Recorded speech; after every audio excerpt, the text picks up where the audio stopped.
Good evening, everybody. This evening, as we're in the run-up to the general election, we are having educationals every week, every Monday, from now until the general election takes place, because we want to put certain issues in the spotlight, because these are issues we believe people should be talking about and asking candidates about. And the issue today is about the crimes of the Crown, crimes where the Crown has played fast and loose with people's lives. People have died. People have had their whole life savings lost. And the Crown just seems to get away with these appalling crimes and is never called to account. So we're going to discuss a few of those crimes this evening. I'm going to ask Steve to start our meeting off. So, Steve.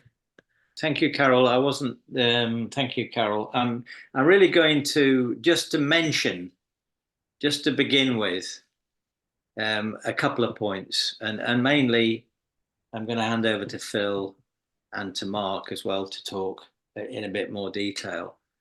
But when we're thinking about the problems that this Tory government has given this country, when we start to look deeper into it, there are a whole number of scandals that really don't go down to one particular government. They actually go down to the system of government.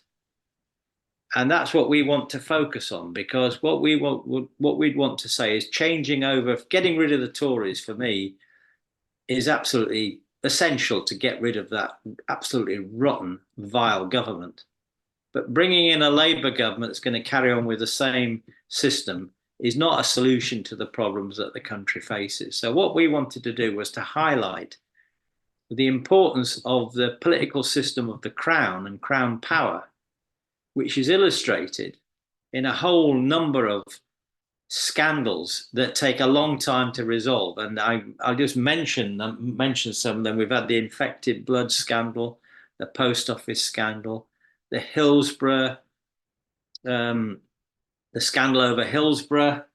I was thinking of the Windrush scandal. I was thinking of Grenfell Tower. There's one coming out today that I was not totally aware of, which was about giving birth, about services, women giving birth, and how they're being treated in the NHS. So there is more, no doubt, going back a long time. So really, that's what we want to bring into the story. That really, if we do not change the way that the system of power works in this country, then we're not going to be able to solve any of these problems. Now, I don't want to say more than that, because I really want to hand over to Phil, I think, to open up and talk a little bit about Crown with respect to perhaps the post office. I might have something to say about the blood scandal, but we'll see how that goes. So I'd like to, Orgreave. I think did Jennifer say Orgreave? I think she did in the chat. And if I missed it off, I should not have missed it off as well, because that's another one that is in this list, and there are more as well. So I wanted to hand over, I think, to Phil to say at least something about the post office scandal, I think, or maybe the Crown in general, about what we see as the Crown. Right, thanks very much, Steve. I'm going to bring Phil in now. Good evening, ladies and gentlemen, if there are any here. Okay, the Crown is a very complicated entity to talk about, but I just thought I'd quickly flash back to a publication that came out in 1999 called The Nature of the Crown, a Legal and Political Analysis. Steve is aware of this book. It's edited by Sumpkin and Payne, but it has it's a bit legalistic, but it's quite interesting. And it says the following: the Crown refers to the authority of government and the very entity of government. All people going about the government's business, ministers, civil servants, and others, do so under the cloak of the Crown. Note the word cloak, with its powers and note immunities. The idea of democracy may appear central to our political arrangements, but the legal facts are that the Crown subsists not merely as a power, it is the state. if the legal facts of our political arrangements clash with our individual beliefs about democracy, then that clash is of the highest importance. So this book is available still. It's available on Amazon or wherever you want to get it from. And it really is rather illuminating. I'm not going to refer to it any more than that, but I think it does help if you just want to get a handle on what the legal entity is of the Crown, because it is a legal entity. It has powers.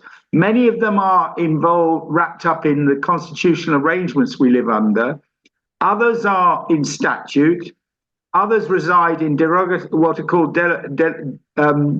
delegated powers, such as those used by Braverman to bring in the police bill, whose powers have been thrown back by the High Court.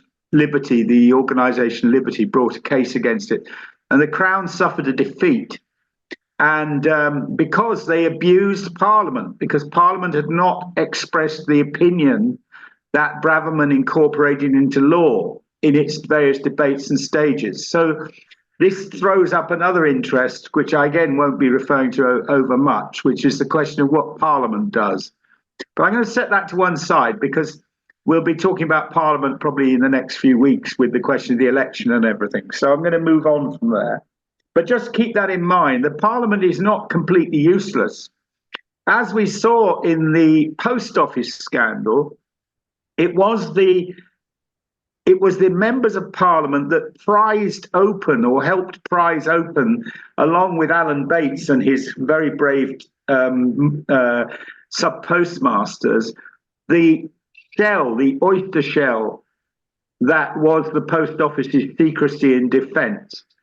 And the grit in that shell, if you like, was the Fujitsu's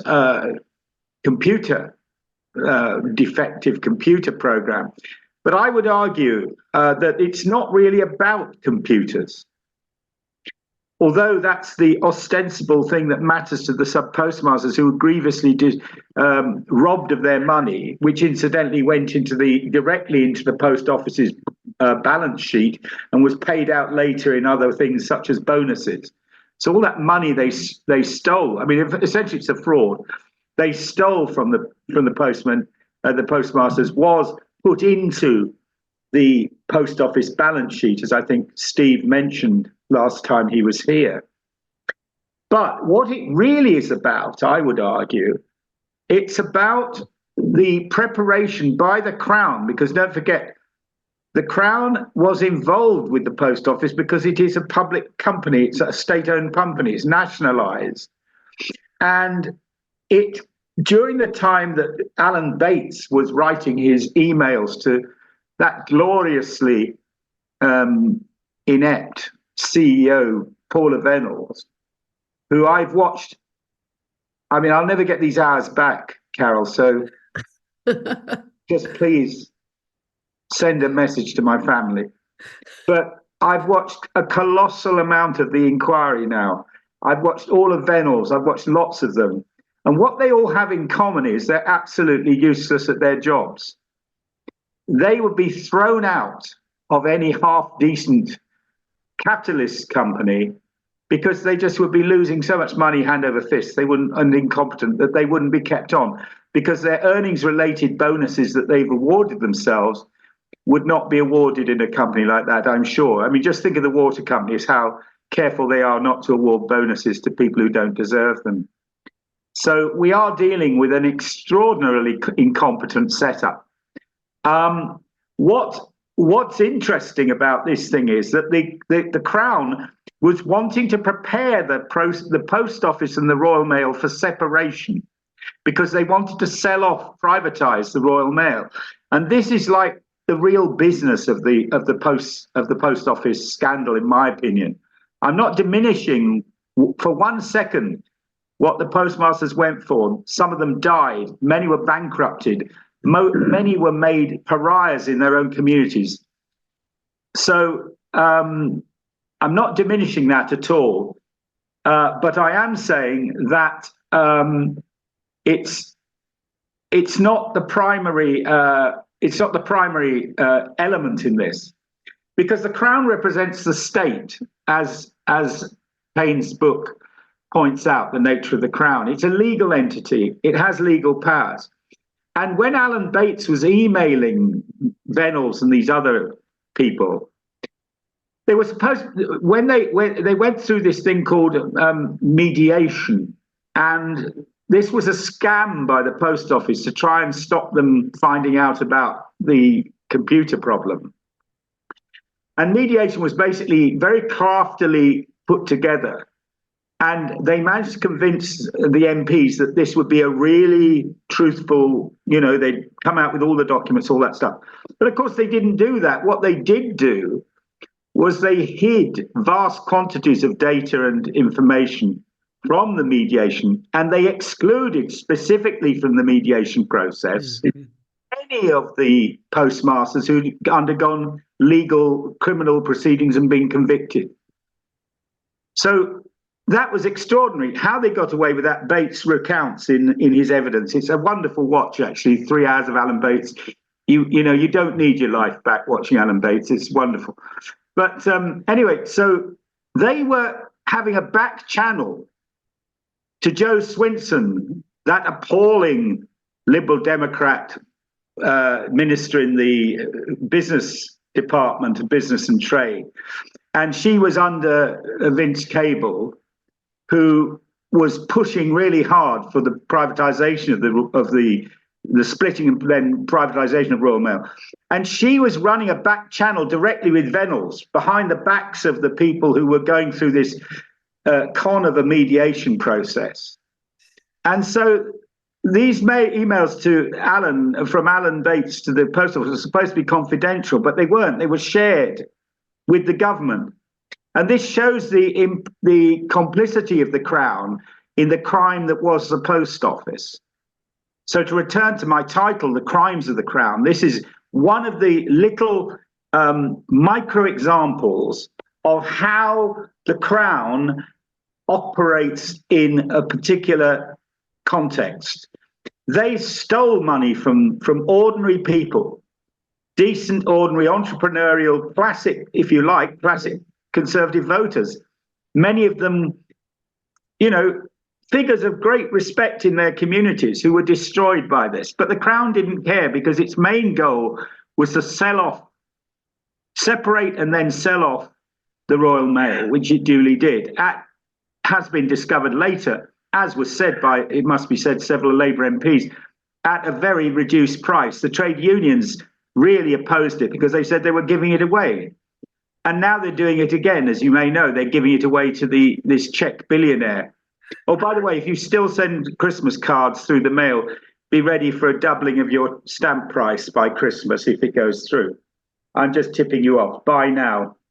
Okay, so that's the story there. So what is the Crown again? Well, the Crown is a kind of corporation. It has a board of directors. It has the monarch, if you like, as a chairperson. The monarch doesn't operate, massive amounts of powers overtly, but it has power, as a chairman does, to fire the CEO, who is obviously, because formally speaking, the CEO of the company, in this case, it's Rishi Sunak, although he's in a kind of wash-up situation at the moment. But Rishi Sunak is the CEO. He runs the company on behalf of the state for the period of time he's elected. But notice, and this is a little side point. Notice that the country hasn't fallen to pieces because there is no parliament sitting. And why is that? Well, the main reason is that the country would roll on regardless, almost, even if we were in a period of between elections of a long period of time, because the company that I'm talking about, the multinational company, and it is multinational, the British state, because of course it's got interests all over the world. It runs whether there's a parliament sitting or not, because so long as you've got civil servants, so long as you've got programs to do, they all know that they have jobs to do and they will do those jobs. The police don't stop operating. The fire service still operates. The army still operates. All these things still operate. So the Crown is that overarching structure which, come rain or shine, carries on regardless. And then, of course, it's interrupted uncomfortably now and again by elections like we're doing now. We get a chance to just say, can we have, a new boss, just like the old boss, to quote Peter Townsend. And so we get a new parliament coming in the next 5 weeks. But so I want to just move on from my depiction of the Crown as a kind of corporation. It's not an individual, and it's not democratic, and it's distinct from the government because it is in fact also the civil servants and all those other things. The government is what you see sitting in the Commons. You can actually go and talk to those ministers if you want to lobby them, but you don't really get a chance to lobby. Ordinary citizens like us wouldn't be able to lobby a civil servant. And when I said that the Crown can go on regardless, that's because the chief civil servants to the Treasury, the Chief Secretary of the Treasury, all those different chief secretaries, they are there in situ. And the Crown can fire some of them. The ministers can fire some of the CEO when he comes in, be it Starmer can fire some of those civil servants or appoint into Downing Street his own team. But you'll notice that many of them don't disappear when the government changes. Many of them carry on. I mean, the one who left the Foreign Office in protest against Johnson, he'd been there for many years. My niece served under him in the Foreign Office before she left the civil service. So, he'd been there a long time. So they have longevity, these things.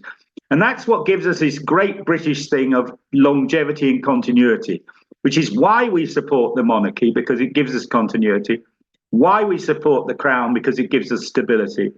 And these itties that I'm saying, stability, longevity, all that stuff, that's what is characterized as the great British democracy. But as you'll notice, a huge chunk of it is actually not accessible to the citizen. Now, in 2008, a very capable journalist found a disc, got sent a CD-ROM with all the MPs' expenses scandal wrapped up in it.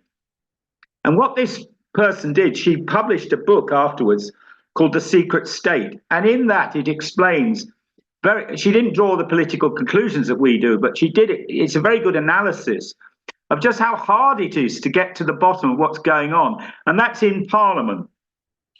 So Parliament can have scandals as well. But the Crown scandals on a much, much bigger scale. Expenses were something, but this is another thing. And I just want to run through a few of these scandals for you. Now, I want to say in advance, I'm not an expert on football. To my certain knowledge, there's been no scandal at Lord's Cricket Ground to match that of any football ground. But I think you'll understand you can't know everything about all these things. So anyone else can join in on the Sheffield Wednesday Liverpool game, please do. I know more about the Heysel Stadium one, as a matter of fact, because I was living in Italy at the time.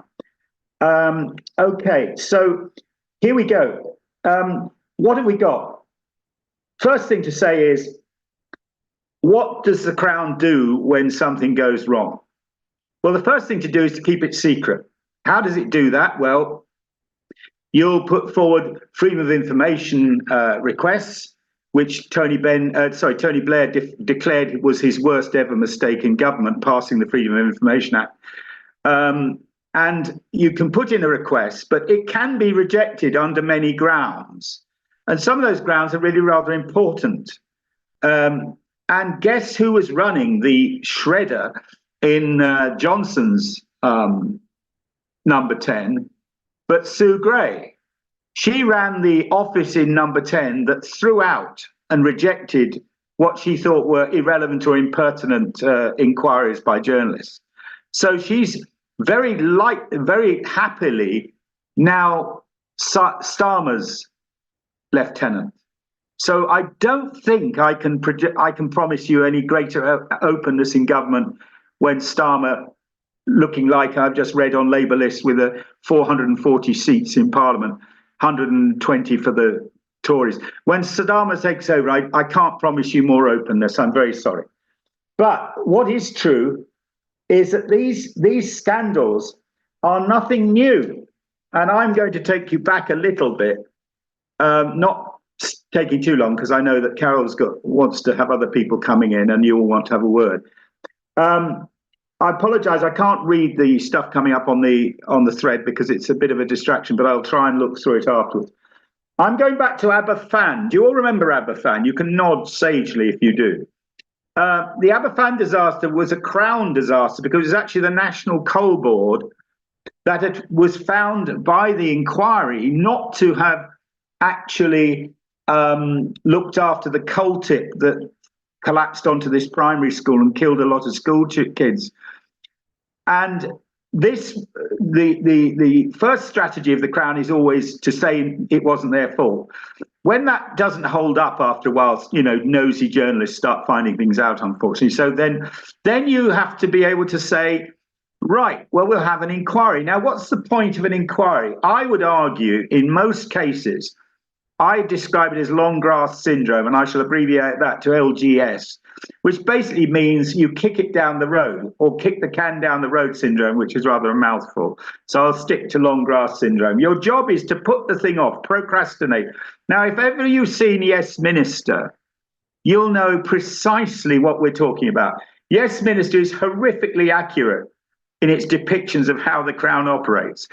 Don't ever fail to watch it if you can. It's Steve and I watched one last week, and it's just too true. And they actually use the term Crown. It's quite encouraging that we're not in the wrong place. But Anthony Jay, who wrote it, really knew his stuff. And so Yes Minister is exactly how it is. They will kick the can down the road. If that doesn't work, then we come to the inquiry itself. Now, what you want with a good inquiry, for the Crown, a really good inquiry is the Bloody Sunday massacre. That went on for years. And in the end, very little was achieved. Nobody got sentenced to very much. But then we come to the question of compensation. Now, I'm going to talk to you quickly again about Aberfan. Now, Aberfan was 1965, so we do have to multiply the money up a bit. But the total compensation paid out was £160,000, with 500 given to each family who had a dead child. So I think 500, I think that's pretty generous, really. When you consider, I mean, it's difficult. We were after the war. We hadn't rebuilt Britain. We needed to save money. So they thought, well, we can get away with as little as possible. And they did. And I remember even then, it was an absolute scandal. People were really angry about it. But the government the Coal Board tried to deny it. Even at the same time was another scandal, and this is to show you that the Crown operates abroad as well as here, overseas as well as here, was the Kenyan veterans scandal. Now, this one was exploded in Parliament because Enoch Powell, just before he became famous for his Rivers of Blood speech, he exposed the Kenyan Mau Mau torture scandal. And it was his speech in the House of Commons that forced the Crown to launch an inquiry, which they duly did. They denied, of course, any massacres had taken place. Kenya's it's very important scandal this for us. I know it seems probably a bit of a side point. They had to bury tons and tons of documentation. Some of it got sunk into the Indian Ocean. Some of it is buried in a huge underground bunker in Berkshire. But it was devilishly hard for the Kenyan veterans advocates to get hold of any information. And intriguingly, I don't normally mention him, but Dominic Cummings slips into the picture here because his great-grandfather-in-law led the violent suppression and torture was responsible for it, of the Kenyan Mau Mau. So it's good to see he married into a classy lineage. Anyway, so the Kenyan one, they had, which brings in another factor which I haven't mentioned. The third strategy of the Crown is to have people dying off. You want as many to die off as possible. Now, they couldn't do that with Aberfan because the children were killed. They hadn't survived, so they had to pay up a kind of lump sum, if you like. But with the Kenyan Mau Mau, there were at one point there were quite a number of thousand wanting, claiming compensation. It took them forever to get to the court. The British kept denying it, kept blocking it, and the Kenyan Mau Mau. In the end, there were only 5,228 Mau Mau veterans left, of whom now many more have died, of course. And they ended up getting £3,000 each. Now, I'm not going to list for you here what they did to the Mau Mau, because the torture was absolutely unbelievable, even by what we know about the British Empire. This was horrendous stuff. And the Mau Mau were badly behaved as well. I mean, they did some terrible things too, but they were a resistance. They were fighting to kick the British out of Kenya. The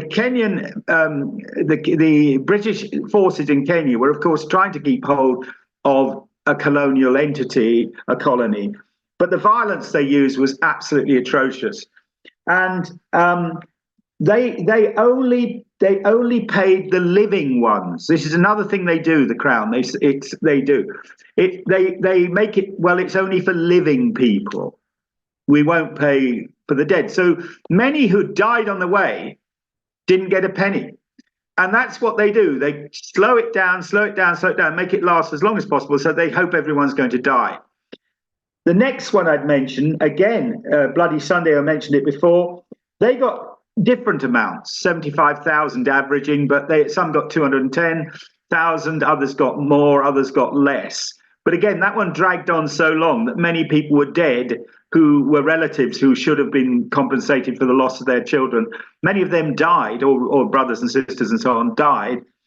So the Savile report started in 2010, but as you know, it only finished relatively recently. So that's a great example of long grass, where you keep it going as long as you can. You're trying to make sure that as many die or as many give up, or that's what you want. You want people to give up. That's what they hope with the postmasters. And then we get to the Windrush scandal. Now, I'm going to mention to you here a lady called Wendy Williams. Wendy Williams carried out an internal report for the Home Office, which was never published because the Home Office argued it was a personal opinion on her part, not their own official view. So it's never published. But she analysed legislation from 1950 to 1981. And she said the only conclusion she could come to, having looked at the various acts of Parliament, I'd go back to 1948 and Clement Attlee's Nationality Act, which was set out the racist template that we're still using today. But she only started at 1950. But anyway, she said all the acts basically provided for a diminution of the number of black, and these are the words she quotes, black and brown peoples. So the acts made no pretense that they were anything else than racist. It was to keep out the black and brown people, let in the white Rhodesians, as they then were, let in the white South Africans, Australians, all the rest of it, New Zealanders. But we didn't want the colonial peoples in, the people who were our subjects. Don't forget, you're a subject to the Crown. And this is absolutely atrocious because, of course, these people lost their lives in the war, flying aircraft, bombing places, fighters. They were in the army. So our Indian volunteers and conscripts fought in Burma and everywhere. So these people were owed a decent deal and they were promised a passport. But when it came to the crunch, a few years ago, we discovered that children of these people who'd been born here, thought they were over here legally, discovered they weren't. And again, what's the fourth step of the Crown? It's to delay compensation. They haggle over every penny. Don't get me wrong, the Treasury is behind all this. They make sure that not a penny more than necessary is ever paid. And of course, if you're haggling over compensation, you're not going to get justice. And these people have not had justice. Now, in 2018, Theresa May promised to pay compensation to the Windrush. Indeed, Amber Rudd resigned when she thought she'd misrepresented to the select committee in question what was happening about the compensation. Then we got his name now escapes me. He was only in situ a very short time. He left the government to go back to. He was an MP down in the West Country, Tory, Asian Tory. Asian Heritage Tory. he promised it would all be done in 6 months. That was in 2019. Well, you can sing for it because it hasn't been. And these people are still waiting. Many have died. Many have died. Many will die. Some have been deported. Another thing that's characteristic of the Crown in these matters, these scandals, is to detain people without trial. This goes on a lot when people are trying to apply for visas to get into Britain, claiming to be British citizens. They lock them up and keep them waiting in detention. And the same goes on here. They're in detention here as well, as you know, people waiting for asylum applications to be resolved and so forth. So Wendy Williams produced this report, and I think it's worth having a look, looking it up on Wikipedia. It's really damning. And Human Rights Watch actually condemned the Crown for the way it treats immigration cases. It declared it was essentially torture, what they were doing, psychological torture. Okay, well, I'm not going to go on very much longer. You'll be glad to know. But I will just bring us up to speed with the post office scandal then, and say, frankly, that they are demonstrating all the best elements of a Crown scandal cover-up. They've got delayed compensation. I'm not going in order. They've got delayed justice. They've got delayed compensation. They've got secrecy. They've had documents shredded. They've had people lying to Parliament. They've had all sorts of stuff. All the best elements of a good Crown cover-up. And it's all in the post office scandal. So I've given you quite a few. But if you've only got time to go for one, I'd take a look at some of the inquiry cross-examinations carried out by Mr. Beer, as he's known. He is a very assiduous Maori heritage lawyer, very, very good, and he shreds these people, but in such a kind way. I've never seen anything like it. He's almost too kind to them, but he really makes a mess. So compensation is delayed. Inquiries are used to distract you. And if we think about what could be on the horizon, I don't get down the street in Broadstairs without being stopped about what do you think the next scandal is going to be, Phil, because they know I'm a bit interested in it. So I'll stop and talk to anyone about it. I think the next one's going to be the cladding scandal following on from Grenfell, which is one I haven't mentioned. But that possesses all the characteristics of the ones I've talked about. The cladding scandal will be the big one. They won't get compensation. The companies that are involved in these things were given permission by the government to put this material all over the country, will not be held responsible. Many of the MPs have got links to these companies. The Kensington Council in Grenfell's case, many of the councillors were involved in financially with it. So keep an eye for the cladding scandal. And I don't say this lightly. I'm not joking now. I'm serious. There will be another fire. Everybody who knows about it, Matt Rack, others in the FBU have said, they just know that because these things have not been addressed and the material is still up there on so many buildings, sooner or later, there's going to be another fire. And when that happens, you will see all the forces of the Crown coming out to cover it up. The Crown is a very, very British structure. And the reason why we've had longevity, continuity, stability, ever since 1688, when the Crown sort of comes into being, is because our democracy is dysfunctional. It doesn't hold this massively powerful entity to book. Thank you very much indeed, Phil. That was just shocking. When you put all those scandals together, the evil that has been perpetrated on people is just unbelievable. I want to move on now to we'll have questions later, but I want to move on now to Mark Metcalf to talk about the Hillsborough disaster, and I believe John Tubman also has a lot to say about the Hillsborough disaster. So I'm going to go to Mark Metcalf first, and then to John. So Mark, this talk is in honor of Mohammed Barkat, who was a Palestinian international footballer who was killed in March of this year, and also in honor of the many Palestinian children who over the last few years, simply for the art of playing football, have been shot from distances by the IDF in their legs or have been executed. That said, I'm going to start back in 1934 when Frank Swift, probably England's greatest ever goalkeeper, entered the field at Hillsborough for Manchester City, who went on to win the FA Cup that season, and was forced to step over the dead body of a Sheffield Wednesday football fan who had been crushed to death on the terracing in the Cop end, which was the alternative to the Leppings Lane end, where the tragedy took place many years ago. Injuries and deaths at football grounds have been a large part of the game until relatively recently, when stadiums became all-seater stadiums, and it could be argued that the greatest thing that the people who campaigned for justice in the Hillsborough case did was to make stadiums much safer.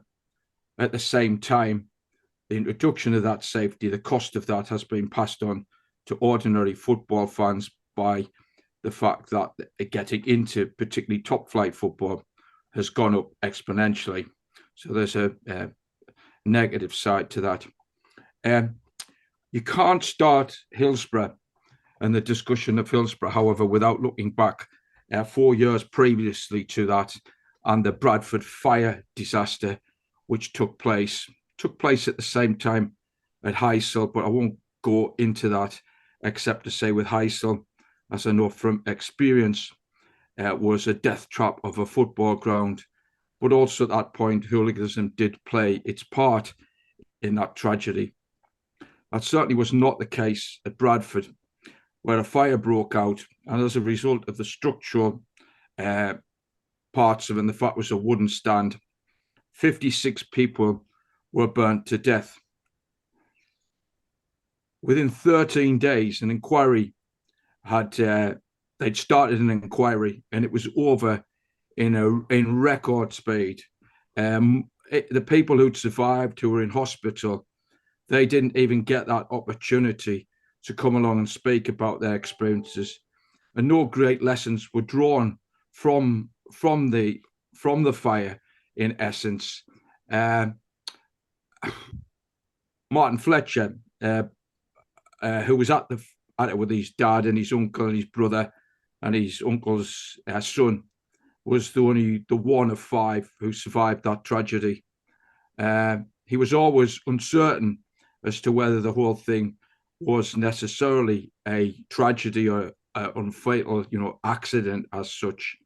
And a number of years later, when speaking to him, I pointed out that Paul Foote had at the time been given information by a firefighter friend of mine who's now long dead, Chris Hindle, who later worked for Elite City Council, battling to get, particularly in older people's homes, and ensuring that what was happening at that point was they were locking the fire escape things with safety bolts to prevent elderly, dysfunctional people, dementia, so they couldn't actually get out of those buildings.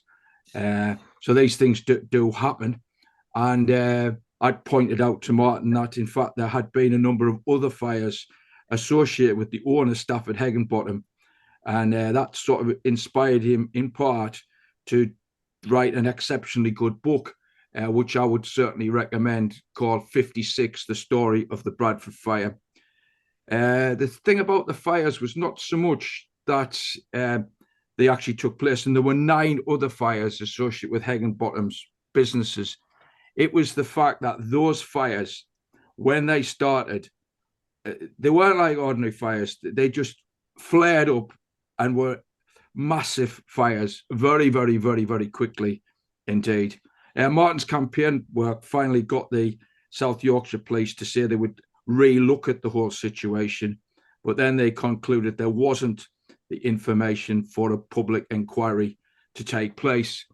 It's my view that the difference, why that wasn't the case, is the difference in politics between Bradford as such and the politics of Scousers and Liverpudlian fans, and the fact that they had a much larger public base. And I think that's important to note.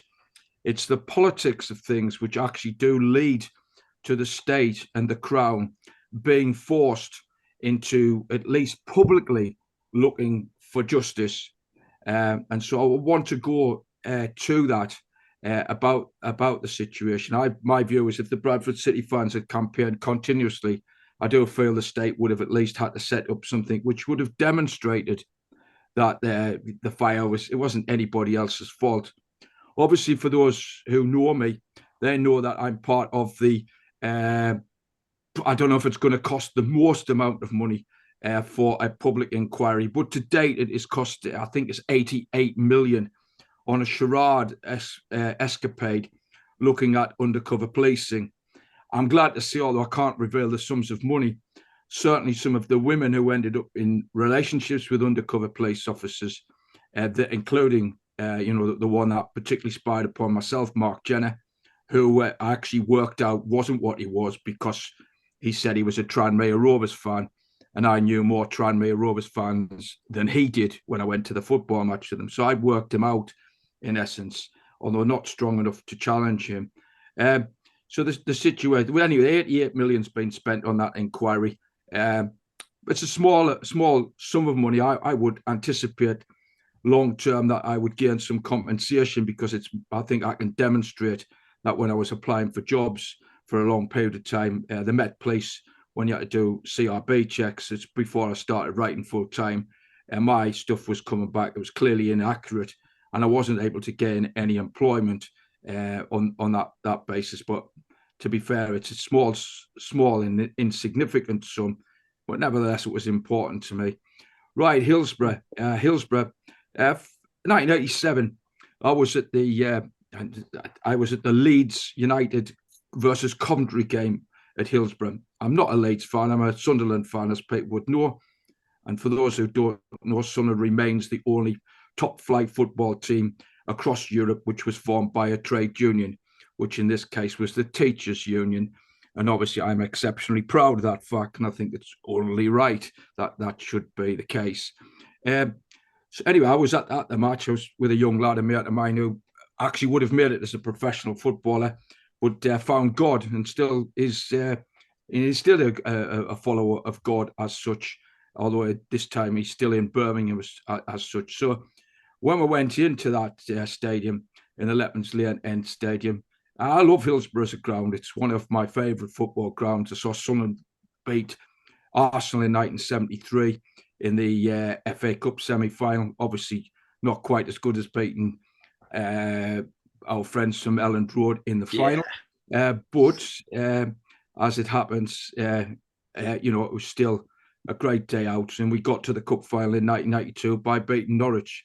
And I've written many football books about Sheffield Wednesday as well. And I will be possibly organising an event later this year around their 125th anniversary.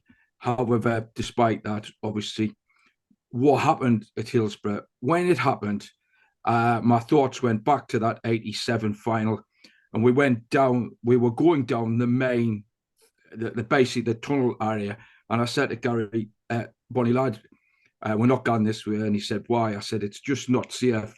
And that had only been because of an experience in 84-5, when the Sunderland fans, as you would anticipate, took over that end. I think it was about 8,000 or 10,000 of us there, and it was pretty uncomfortable. And so we went the other way. So I knew, and in fact, I feel quite sad that I didn't actually make a fuss about that at that particular period of time. But it is interesting that Simon Inglis's great books, The Grounds of Great Britain, at that period of time, and I know that he probably feels, particularly, and Simon Inglis is a brilliant writer, there's no question whatsoever. He looked at those grounds and he talks about their quaintness, and the quaintness actually was they were bloody dangerous in many cases, which is why the Bradford fire took place, which is why Hillsborough took place. And it was why in the earlier part, 1946, the Bolton Stadium, many people were killed there during an FA Cup tie. So these were dangerous places. And what happened in 1989 is the previous season, Liverpool had also played Forest there, and they'd given Liverpool a club which is, to be fair, 10 times, 10 times bigger than Nottingham Forest. And they'd given them Liverpool are the second, probably the second biggest team in England after Manchester United, who dwarfs any other club in England without doubt. And they'd given them the small end, which was ridiculous, and that was purely and simply the prejudices of the West Yorkshire place. And so what happened is they'd been given that thing. The previous speaker has gone into some brilliance about how the Crown acts and operates. My experience of football in the 80s was that when you went to games, the police were violent, really violent group of people, and the places where you feared going were West York, South Yorkshire, the West Midlands, and down to the Met. And if you didn't end up in a row with the home fans, generally you would end up in a row with a place. They were brutal in their violence, and there was, however, violence on the Torrison at the time, and this was used as an excuse to put up fencing rather than improve the facilities, make it a better day out.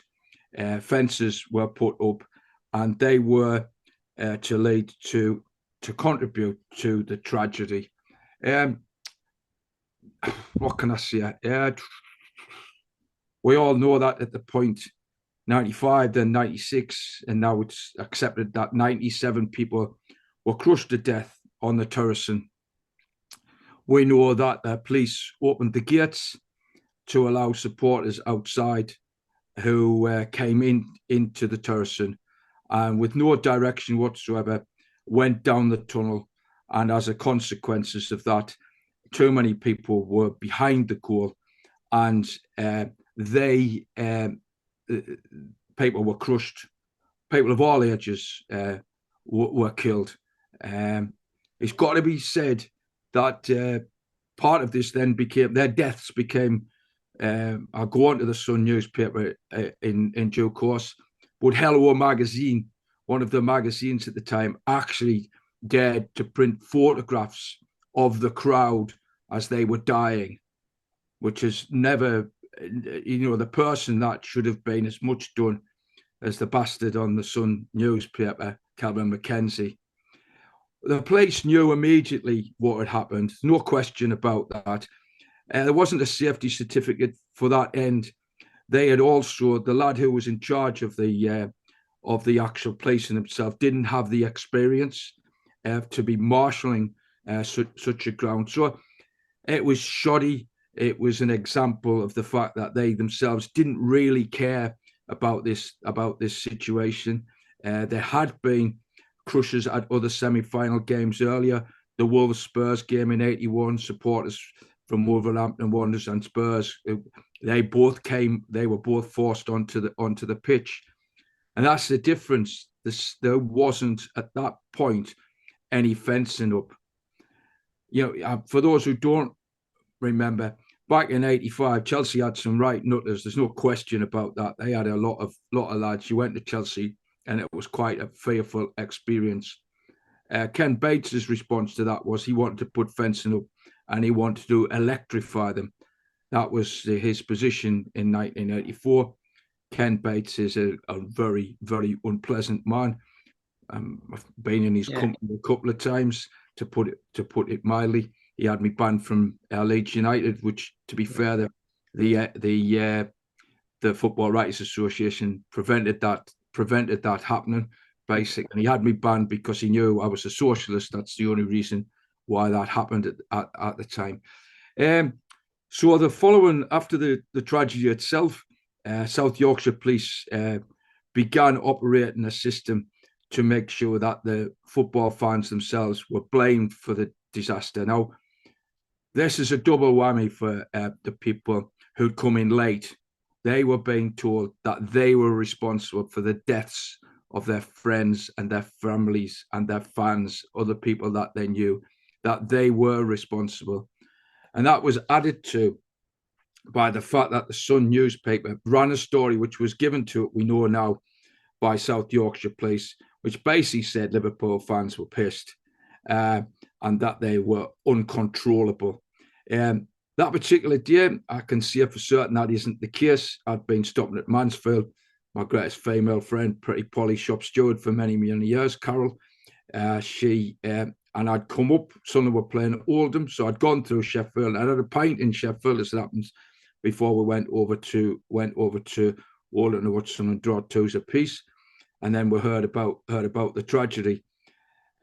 How quickly does that develop? I can tell you within half an hour of the news on the radio, fellow fans of mine who actually got quite knocked about, to be fair, were saying, it's typical Scousers, all of that sorts of situations. This is the reality of working class politics, animosities between football fans, which the state and the Crown, they're astute, they're clever, they know how to tap into people's prejudices and to play on those prejudices.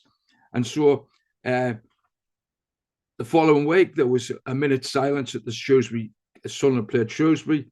There were some people at the match who actually abused that minute's silence because they thought it was Liverpool fans. To be fair, they got hoyed out of the ground by the majority of fans. But the fact that people felt confident, that had a resonator with supporters. People had been to Liverpool before, they'd been fighting at the football. So that all of those things contribute in a way. It also shows the lack of working class solidarity in the 1980s, which had taken place. Yeah, terrible, isn't it? Really, it's fucking shocking. The state, what they said was they would set up an inquiry. The Taylor report came out, took place, and to be fair, that inquiry did say, the Taylor report did say that it was the result of the failure of crowd control. So Taylor did identify at that point, but he also said, and don't forget, he was the director of public prosecutions, there was no evidence to justify prosecution of any individuals or institutions.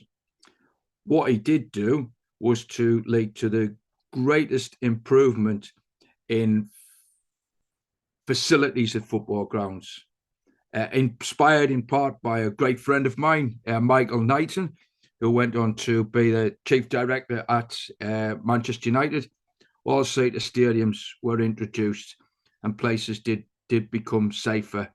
At the same time, we had an ongoing battle. Thatcher wanted the introduction of membership cards, restrictions, all those sorts of things. And football fans, under the burgeoning fanzine movement, of which I have to give great praise to When Saturday Comes, which is still a magazine which exists even now on terms of things, brought together ordinary football fans and the Football Supporters Association, which again still exists today, was set up to campaign for football fans and for justice.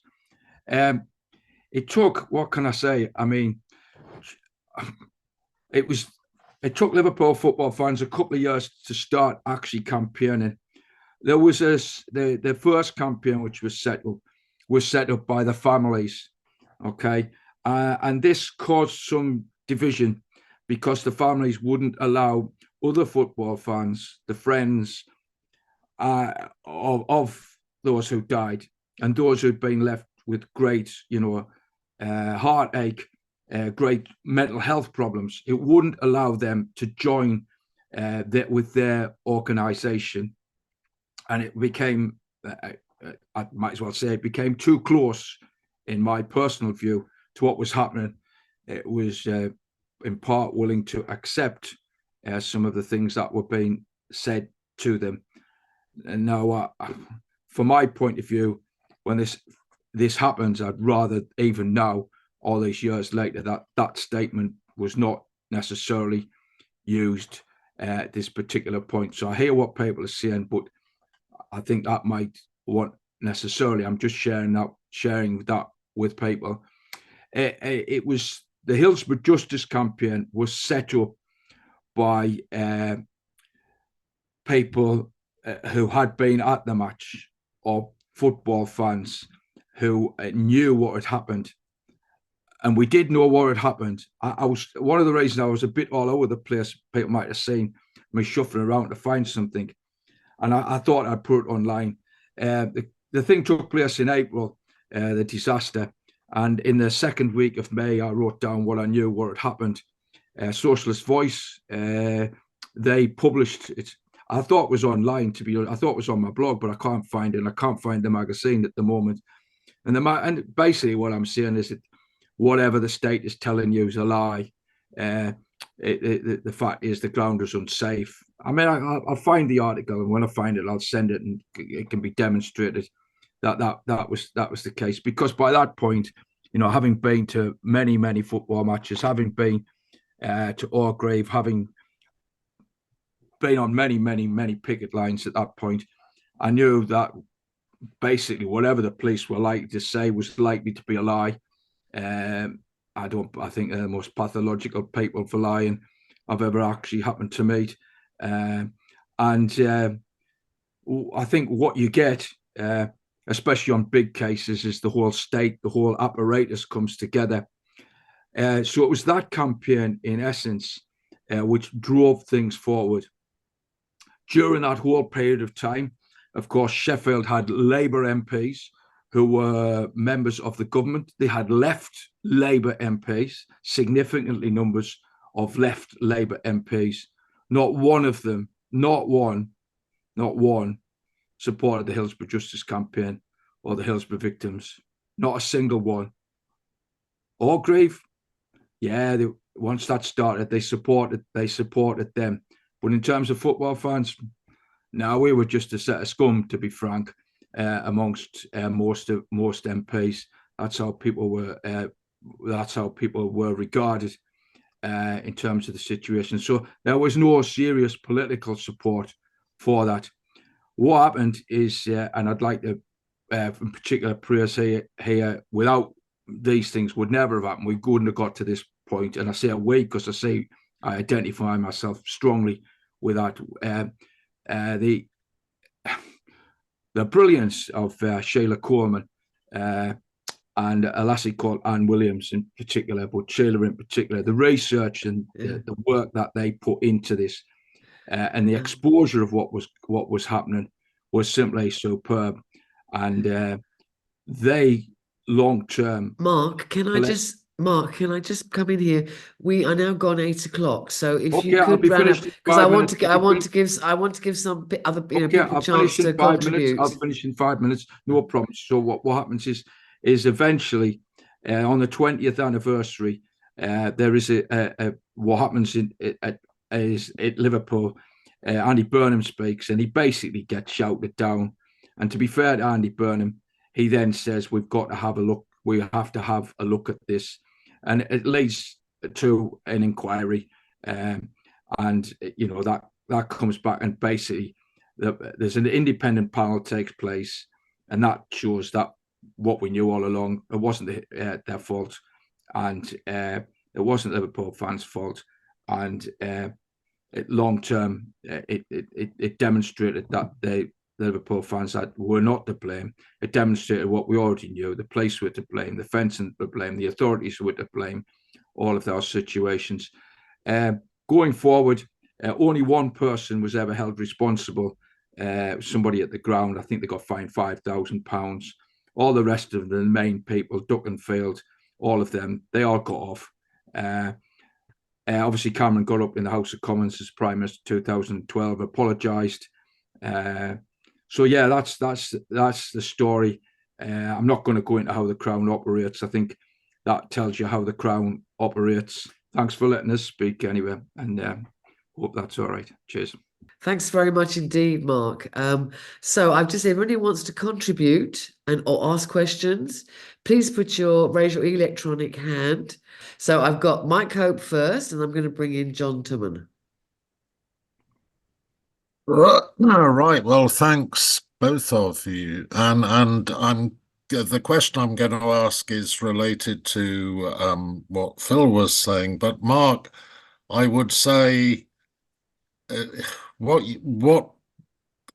you tell us is doubly impressive because you are not just a recorder of history, you are a participant in that history to quite a significant degree. And I'm particularly impressed, for instance, with the fact that you managed to unmask one of these undercover cops who subsequently received great notoriety. But the question I was going to ask really is about the Crown and the state, which is well, I'd like to try and differentiate or not between when we talk about the state in its various forms and when we talk about the Crown. And in particular, I'd like to just sort of ask the question, right-wingers, American right-wingers, and then, since the era of Liz Truss, also in this country, have talked about the deep state, which sounds like a paranoid right-wing version of the Crown we are talking about. So we obviously need to be very clear about the differences. So I'd like to encourage some discussion on that. Just very briefly on some of the other things that Phil said. I mean, yeah, the immigration laws back in the day were explicitly racist. There is no question. But they still are, even, currently, the government and the Crown's preparedness after a more reluctance than other European countries, but preparedness to have a scheme for Ukrainians is in massive contrast to that absolute dismissal of having any scheme for Palestinians who have been subject to things even perhaps worse than most Ukrainians. They've been subject to things that beyond belief. So really that same, it's not, the explicit racism is not there, but it's, it's very much the subtext to all of this, I think. I think picking also on Grenfell is highlights the particular dismissal where it is black and brown people who suffer. And if you notice there that for 3 days after the horrific fire itself, was something quite unusual. Normally, the state, the Crown, moves rather fast. For 3 days, there was silence from Theresa May and the government. They said nothing. Jeremy Corbyn went in and hugged people and did all the things that he does really rather well. But there was this incredible silence. And as for Kensington and Chelsea Council, I don't think they've ever, they've never really emerged and fessed up to anything at all or come in any way clean. So, yeah, but this distinction between, what we're talking about in the state and what right-wingers talk about in terms of the deep state, I'd like to examine that a bit more. Yes, very good questions, Mike. I'm going to bring in John now. Thank you very much, Carol. Can you hear me? Very well. Right. Yeah. I want to thank both speakers very much. I think we've been very privileged to hear both of them. I think that Phil described the state very, very well, although I think Mike's question is a very pertinent one, and we do need to address it perhaps later on or in a separate meeting. And I thank Mark very, very much for actually telling us all about the way in which we as football fans were treated in the 1980s. I remember going to, I don't know whether, Mark, you've ever been to Leicester City during that period, but I was. You'd be amazed, I think everybody else would, at what exists outside that station or existed in those days outside the railway station was a cage which stretched up from the floor about 30 feet to the roof of this big yard, and you were encaged in that as you came out of the station as an away supporter. I've been marched upwards of 10 miles around ring roads before being allowed to go into a city or town centre. We were treated like absolute scum. And it's not surprising that quite a lot of football fans actually went on to behave like that too. But I really want to start in Scotland. In Scotland, Mark's gone through a lot of disasters. And my main point is that disasters which aren't a product of the planet are all preventable. And the disasters which happen to working class people have been all preventable. My father, now long since dead, born in 1920 in Paisley, just west of Glasgow, attended about 100 funerals at the age of about 7 or 8 of all the children in his class and in his school who'd attended a matinee at the local cinema, and there was a fire in in a room which was projected onto the screen. The kids panicked. The exits were locked, and the kids died on top of one another. Paisley, I went to visit in 1957 and 1958 when I was young with my parents. And the River Cart runs through the middle. There was a children's playground right next to the cart with no fence. Kids were drowning in it on a regular basis, and my parents wouldn't let me go anywhere near it. In Scotland too, there was the Ibrox disaster. I think it was in the interwar years or shortly after the war. That was 71. Pardon? 1971. No, there was one way before that when That was 1902 England-Scotland game at Ibrox, and then the next one was 1971. Right. Well, I thought it was before that. I'm talking about the time when the Rangers fans had left. That was 71. And is it right? Wallenstein scored an equaliser, and they came back up the stairs and were met by fans going. Right, of a late equaliser. They came back up the stairs and met the people who were coming out at that 1971. point. 1971. They crushed. Okay, Mark. Yeah. And that happened as well. As Mark said, a lot of football grounds were completely in a state they were places where you shoved fans.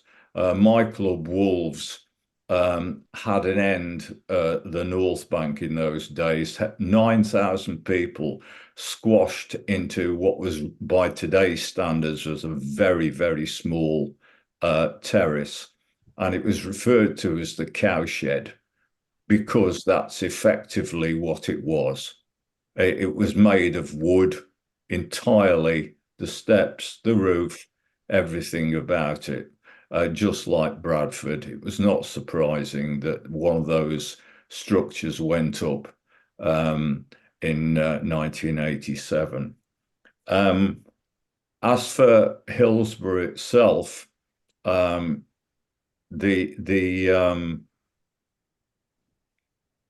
thing happened. I wrote a report for the Football Supporters Association on all-seater stadiums,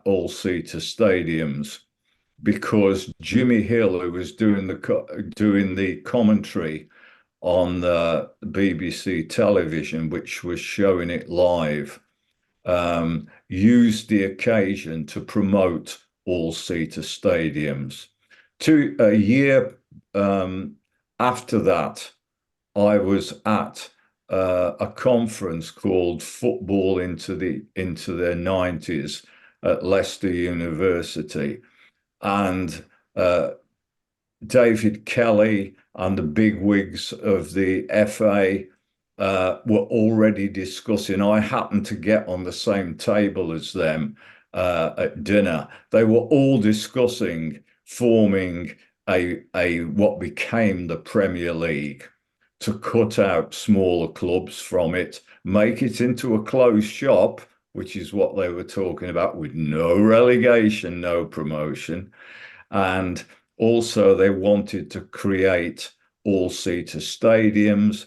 And the effect of all-seater stadiums has been to gradually exclude most working class people from what was the people's game, and is the only working class people who can now attend, more or less, are pensioners and unmarried people of both sexes.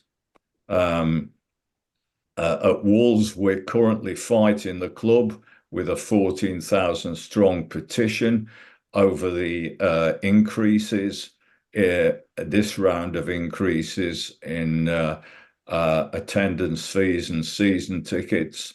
They've risen them, given a load of paltry excuses. And that is typical. That's typical of the way that the game has gone. It's been taken away from the people. The Hillsborough was a preventable disaster, not just the way in which people were crowded into small terraces in front of fences. Those fences were always going to kill somebody. The police were very reluctant to let people through. They had gates cut into them, which were part of the fence, and those gates were locked. And whatever was happening, whether there was somebody bleeding to death on the terrace, they were always reluctant to open the gate to let people go and the St. John's ambulance tend to them. The conditions in which we were held and treated were absolutely awful. It's one of the worst things I've ever experienced as a football fan. As Mark said, Wolves played Tottenham about 7 or 8 years in a semi-final at Hillsborough. We had the Kop end, Spurs had the Leppings Lane end. There was no fence then, but several hundred Spurs fans were allowed to sit in front of an overcrowded stand. They had the same thing at Stoke. Stoke had a very similar away end to the Leppings Lane end. I don't like Hillsborough as a stadium. If you've ever sat on the front row of that stand in the seats, the rain comes straight in on you and soaks you through the skin. But anyway, John, if we could just round it up now, please, and give other people a chance. A good friend of mine from Scotland, he was the first. He's a Scouser. He was the first ambulance person onto the pitch and had to play God. His about who lives and who dies, who was the better risk of keeping alive and who wasn't. And his wife now has to finish sentences for him. Is in such a state still. He doesn't get any compensation. The people who got compensation for Hillsborough were the police who caused it. Thank you. Absolutely shocking, John. Thank you very much indeed. Has anybody else any questions or contributions that they'd like to make now? No, I can't see any hands up. So I'm going to bring Steve back in and then Phil to do some summing up. But thank you very much, John. Very, very moving contribution. I'd like to say something as well. Oh yeah, okay, Mark. Mark, I'll go first of all to you. Mark. Yeah, a couple of things about the football. I've been to Leicester City many occasions. Slightly separate to this, I think I hold the record for having been on the most amount of what you describe league grounds when the clubs were actually in the league. It's over 150 football grounds that I've been on as I was going to football matches from the age of 6 or 7. So I'm pretty passionate about the football. In terms of the fact that somebody can't speak because of what happened, I'm not really too surprised. It's horrible, isn't it? They 41 of the 96 who died might have survived if they'd had proper hospital care and attention. We now know that some people were probably put into bags where they were very much alive at the situation. So that's a serious numbers of people. Again, it was ordinary football fans who worked on that. And Wolverhampton Wanderers played Newcastle at Hillsborough in 1951. The Wolves fans were in the Leppins Lane end, and there was a great crush, and they were put onto the pitch. The game continued whilst that happened. They moved the second game to Huddersfield and made that they restricted the numbers of people who actually could go to that game. So we are talking a long history.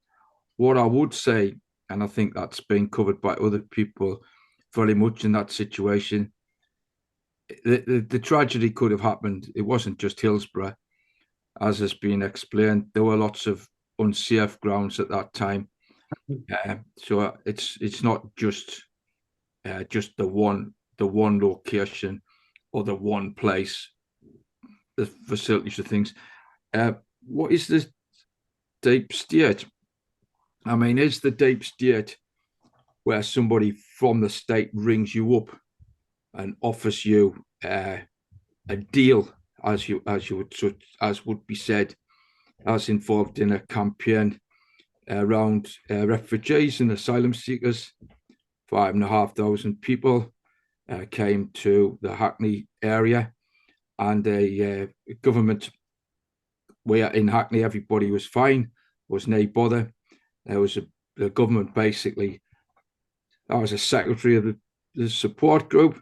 Somebody rings you up and says, if you don't make a fuss about these sorts of things, we can guarantee you that people will get their benefits, blah, blah, blah, as long as you don't make a big fuss about this whole situation. It wasn't a deal which we were prepared to conclude or agree with, but it wasn't something that we actually publicised either.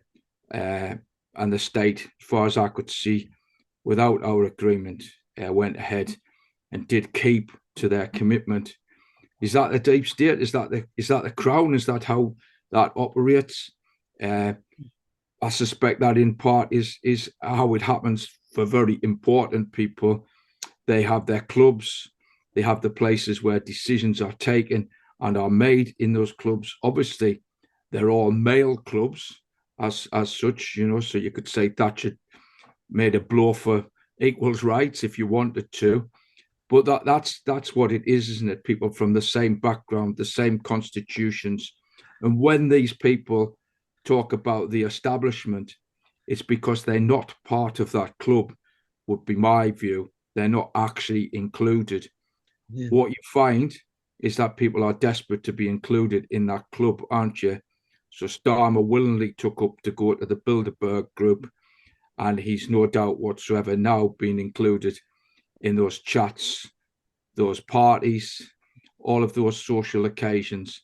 I think the deep state is a group of people who meet socially and enjoy each other's company and enjoy the same levels of politics. That's what I think it is. And from that, that works its way into how decisions are taken and how decisions are being made. What we've got, what we've always had, is also the taking of working class leaders into their little club. Joe Gormley was undoubtedly one of those people who was involved in that. We have all of the major politicians in the Labour Party now who've been to America, who are part of that club. And that is the deep state.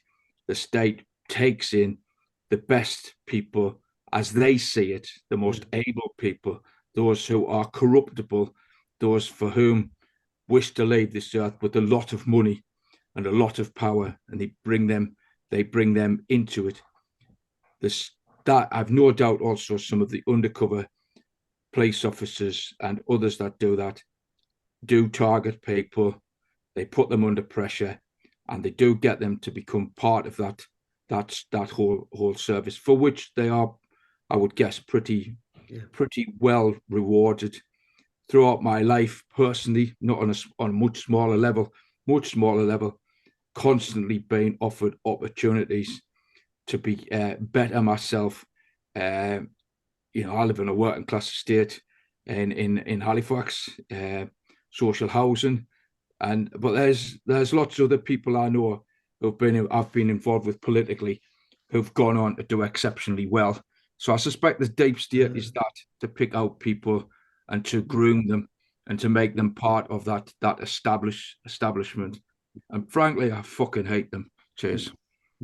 Thank you very much, Mark. That's really revealing. Thank you very much indeed. I'm going to go to Steve now. Yes, just to make a couple of points. One, maybe to try to answer what Mike said, which the state, in a way, is a kind of abstraction. So when you're talking about the state, you could just as well be talking about the French state, the Israeli state, the American state. It's a kind of level of what's in common between all of them. You can compare them. But in a sense, when you're looking historically about how the specific state in which we live has evolved historically, then the crown, in a way, is the state. Or the crown it's the power of the crown is what has evolved from feudal times, when the crown and the king were more or less the same thing. There was no distinction between the crown and the king in feudal times. They were the crown and the king were the same. But it's through, as Phil pointed out, through the Glorious Revolution, through the 17th century, the crown begins to become not the same as the king anymore. Probably we chopped Charles's head up. We chopped King Charles's head off, and that was the point of separation, and reconstituted the crown as the power of the state. It's interesting that I think there's maybe one law that actually mentions a state in English law. It's always the crown. So I think you can. The crown is really a kind of substitute for the state as it's formed in the UK, as it's historically evolved and developed. And so we can follow that through. And I think, as Mark said, the crown is that kind of nexus of power. And Tony Benn makes a point. When he's talking about the Constitution, he says what's really key to understand our Constitution is the question of oaths. People swear oaths of loyalty to the crown. It's a system of loyalty and power to that focal point of loyalty. And that's what kind of holds it, in that sense, the monarchy holds it together, holds the state together through that form of loyalty. I want to say one thing about what Mark said, which I think is brought out. Well, it's brought out in all of them, really. But crown power is a relationship between the crown and the people. It's a bit like the relationship between the employer and the worker. It's a power relationship, and therefore it's not fixed. It's subject to struggle. So there is a struggle going on between the struggle between the crown and the people is like the side of the struggle between employers and workers. And so you see that in terms of the police and the Liverpool fans. You see, because I think Mark made the point that because of the culture of Liverpool and Liverpool fans, they were able to force more of a retreat from the crown by campaigning effectively and waging a long battle for truth and justice. So the crown is not a fixed power. It depends on the struggle of people against it. And to end, my last point really is that what we want to take up in this election campaign is not whether Sunak or Starmer should have crown power, should be able to deploy crown power, but we want to challenge the very idea that what we need is a democracy. We need radical democratic change, and that's what we want to put in, which radical democratic change is not being offered clearly by Sunak or Starmer. So that's where the left ought to be positioning itself in this general election, to be making a case for radical democratic change. The Commonwealth, that is to say, as the phrase we use, as a state which puts the welfare and health of the people as its priority, which quite clearly we've seen in the case of football fans just didn't actually happen. So I'll finish there. Absolutely, Steve. Well said. Phil, I'm going to bring Phil in now to do a summing up. Yeah, thank you very much. And thanks to everybody who's contributed. Mark, particularly very interesting, and John as well, very interesting stories. I'm afraid never have been a mega football fan, mainly because I was born in Watford. So there seemed little point really, after they fell out of Division 1 in 1969, I believe, might have been 70. No, they did come into the Premier League for a bit. Anyway, I don't want to go off on a tangent. Yes, scandals. Steve's point about the crown and its relationship with the population is well made. I think a lot of people confuse all this because they're bamboozled by the tinsel and stuff around the monarchy, which people tend to confuse the word monarchy with the crown, and that is easily understood because it's not explained at school. And also, I take up Mark's point about deep state. I'm very suspicious of anything about. Trilateral Commission I know about because I read about it in a serious academic study, so I'm willing to move on that one. But a lot of it is not very useful. It ends up down rabbit holes. But Owen Jones wrote an excellent book called The Establishment, which failed only in as much as it never really proposed a reform of Parliament as a solution to the problems he correctly discovered in the Crown structure, but he didn't call it. He called it The Establishment. If you read the first 50 or 100 pages of that book, it's got everything about those various groups that Mark was referring to. They met in 1949 or the early 50s in Switzerland, and it's definitely worth a read. So, I found that very useful to be reminded of. I think I have to confess I missed Iraq out. I feel very badly about this because it's obviously a very important one, but so much has been said about it. I thought I'd mention some of the other ones. And I think there is a sort of recipe book, which I'll give to Steve to maybe we can send it out to the group. There's a sort of Crown recipe for how to deal with these things. And I made it into a list of about 12 steps. So I'll send that out. I won't recite them now. Another area I think is worth noting is train disasters. We've had a number of rail crashes, and St Paddington was one, and Potter's Bar was another. There was another up in Scotland. And getting compensation in these things is incredibly difficult. There's a system for calculating what you get if you lose a leg or an arm or whatever. The actuarial table is really fascinating. And being dead is not really a guarantee of your relatives getting anything, as the post office, postmasters are finding out. So I would say another area that's scandalous is in a branch of the Crown in the police, is deaths in police custody, which is an area which is completely ignored. It gets a mention when someone does die. I think there was one policeman actually convicted up in Leeds or Sheffield in 1969. Apart from that, they've got away with 1,640 of these. I'm very close to someone whose brother died in Brixton. He was suffering from a psychosis, and he was killed in police custody. They denied it, and in fact, they have all these various formulae, don't they, at inquests for getting themselves off the hook. I think the other thing we need to mention is that nobody goes to jail.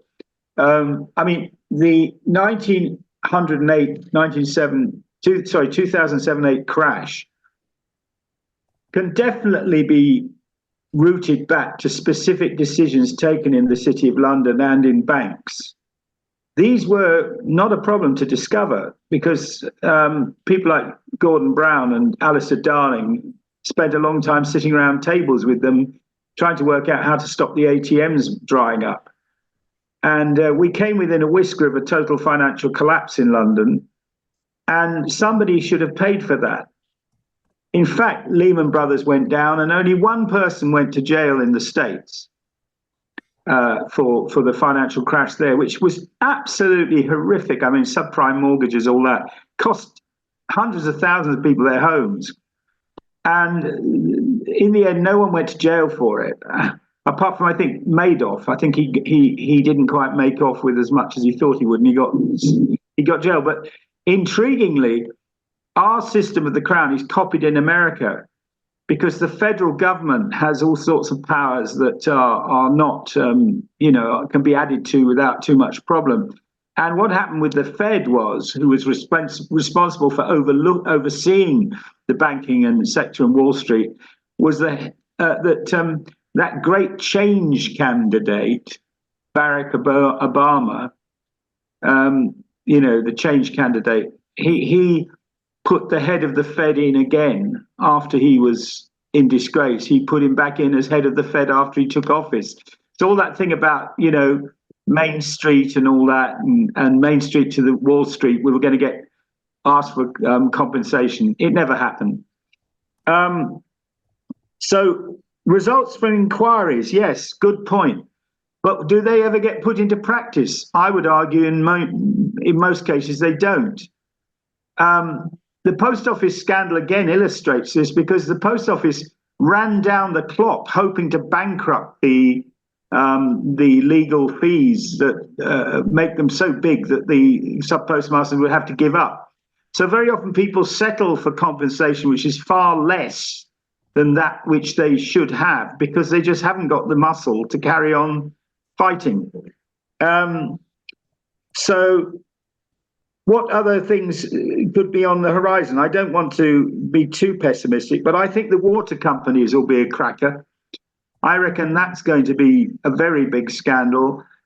And that ties into this whole notion of privatization that somebody noted in the responses there as the gift that keeps on giving. It's absolutely amazing, isn't it? I mean, you can't go wrong if you've got shares in a water company, really. You're made for life.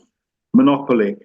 And so I would say, yes, as regards the deep state, I would say it's comprised of many things. Some of them are like the Rand Corporation was, a sort of semi-secretive think tank in America, but we've got Tufton Street. But these are completely uninterested in democracy. They operate on the fringes of politics. But do not underestimate the extent to which both Labour and Tories are involved with them. Many of Starmer's closest associates are ex-think tankers, and they move around. I mean, there's a woman who was in the tax Payers Alliance called Kate somebody or other. She's now deputy editor of The Spectator. They move around, but her views haven't changed. And lastly, I would just bring in, no one goes to jail, that's right. I would just bring, the last thing I'd say is that the bow on the top of this, or the icing on the cake, or the crown, if you like, the jewel in the crown is the honour system. So if you want to, if you want to deal with somebody like Diane Abbott, the first thing you do is offer a place in the House of Lords. Even though Labour's meant to be reforming it, that doesn't stop them allegedly offering peerages. And you can buy people off, little. I mean, Alan Bates was offered an OBE. Very, very correctly, he refused to accept it until Venables gave up her CBE. But you can see how these things function. The Crown is a very crafty setup. It aims to not kill off opposition like would happen in, say, France or Germany by violent intervention. If that can be avoided, what you do is you just absorb it. So criticism is often absorbed. People are offered, peerages or various things like that. So my conclusion would be the Crown is a very multifaceted operation. It isn't a deep state in my book. It's something distinct from that. And I would say deep states are influential on the Crown, deep state sort of conglomerates, people operating like in the these various groups that have been mentioned, but they are not in and of themselves the Crown. They're a different thing. They're associations of people who seek influence. And we can see how that worked in the PPE scandal and all those other things. And Mrs. Moan is offering a hand with the water scandal. Apparently, she's prepared to offer to provide support in this difficulty the government's got with the water system. So, but she's still on her yacht, so perhaps we might have to worry about that. Right. And if you have been, thanks for listening. Thank you very much indeed, Phil. That was a great summing up, I think. The whole thing is beyond shocking, really, the way the Crown kills individuals, the way the Crown ruins individuals and really doesn't care. They just don't care and they get away with it. We need a change of system. That's what we need. We need we've got a national health service, we need a national legal service so that everybody has access to the law, not just the rich. There are so many things that have to change. We have to change the system. So I just want to say thank you very much to our speakers tonight.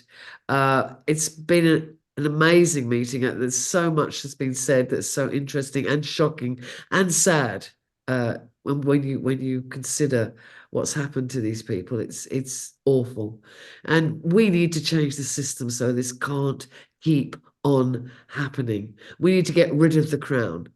We need to get rid of the monarchy. We need to have power coming from below, from citizen assemblies, from regional assemblies, so that the sovereignty is with the people, not with these, quite frankly, psychopathic individuals at the top.